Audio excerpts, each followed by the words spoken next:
3,000 ರೂಪಾಯಿ ಕೊಡ್ತಾ ಇದಾರಲ್ಲ ಗುರು, ಕೆಲಸ ಬೇರೆ ಕೊಡ್ಬೇಕಾ ನಿಮ್ಗೆ ಅಂತ ಹೇಳ್ದವನ್ಗೆ ಯಾವ್ದ್ರಲ್ಲಿ ಹೊಡಿಬೇಕು ಹೇಳಿ? ಧಾರವಾಡದ ರಸ್ತೆಗಳಲ್ಲಿ ಸಾವಿರಾರು ವಿದ್ಯಾರ್ಥಿಗಳು ಪ್ರತಿಭಟನೆ ಮಾಡ್ತಾ ಇರೋದು ಸರ್ಕಾರ ಕೊಡೋ 3,000 ರೂಪಾಯಿ ಭಿಕ್ಷೆಗಲ್ಲ, ಗೌರವದ ಕೆಲಸಕ್ಕಾಗಿ. ಅವರನ್ನ ಪೊಲೀಸ್ನವರು ಕುರಿ ತುಂಬದಂಗೆ ಜೀಪ್ ನಲ್ಲಿ ತುಂಬ್ತಾ ಇದ್ದಾರೆ. ಹೊರಗಡೆ ಕೊಲೆ ಮಾಡಿದವರು, ರೇಪ್ ಮಾಡಿದವರು, ಕಳ್ಳತನ ಮಾಡಿದವ್ರೆ ಅವರನ್ನ ತುಂಬಿ ಜೀಪ್ ಅಲ್ಲಿ, ವಿದ್ಯಾರ್ಥಿಗಳನ್ನಲ್ಲ. ನಮ್ಮ ರಾಜ್ಯದಲ್ಲಿ 2.84 ಲಕ್ಷ ಹುದ್ದೆಗಳು ಖಾಲಿ ಇದಾವೆ. ಅದೆಷ್ಟೋ ವಿದ್ಯಾರ್ಥಿಗಳು ಕಾಂಪಿಟೇಟಿವ್ ಎಕ್ಸಾಮ್ಗಾಗಿ ವರ್ಷಗಟ್ಟಲೆ ಓದಿ ಎಕ್ಸಾಮ್ ಬರೆಯೋದಕ್ಕೆ ಕಾಯ್ತಾ ಇದ್ದಾರೆ. ಇನ್ ಕೆಲವರು KS ನ ಬರೆದು 1.5 ಇಂದ 2 ವರ್ಷ ಆದ್ರೂ ರಿಸಲ್ಟ್ ಬಂದಿಲ್ಲ ಅಂತ ಒದ್ದಾಡ್ತಾ ಇದ್ದಾರೆ. ಒಬ್ಬ ವಿದ್ಯಾರ್ಥಿಯ ಕನಸು ಅವರ ಕುಟುಂಬದ ಕನಸು ಕೂಡ ಆಗಿರುತ್ತೆ. ಅವರ ಕನಸುಗಳು ನುಚ್ಚುನೂರಾಗ್ತಾ ಇದಾವೆ. 2022ರಲ್ಲಿ ನಮ್ಮ ಮುಖ್ಯಮಂತ್ರಿಗಳು ಹಾಕಿದ ಟ್ವೀಟ್ ನ ಒಂದ್ಸಲ ಓದಿ.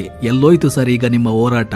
DK ಸಾಹೇಬ್ರು ಹೇಳ್ತಾರೆ ಅದಕ್ಕೆ ಯುವ ನಿಧಿ ಅಂತ 3,000 ಕೊಡ್ತಾ ಇದೀವಿ ಅಂತ.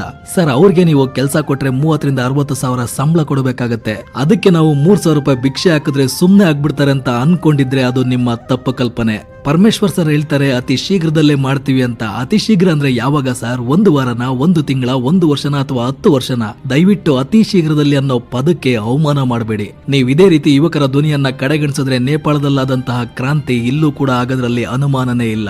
ದಯವಿಟ್ಟು ವಿದ್ಯಾರ್ಥಿಗಳಿಗೆ ಕೆಲಸ ಕೊಟ್ಟು ಖಾಲಿ ಇರೋ ಹುದ್ದೆಗಳನ್ನ ಭರ್ತಿ ಮಾಡಿ ಅವರ ಕನಸುಗಳಿಗೆ ದಾರಿ ಮಾಡ್ಕೊಡಿ ಅಂತ ಕೇಳ್ಕೊಂತೀನಿ.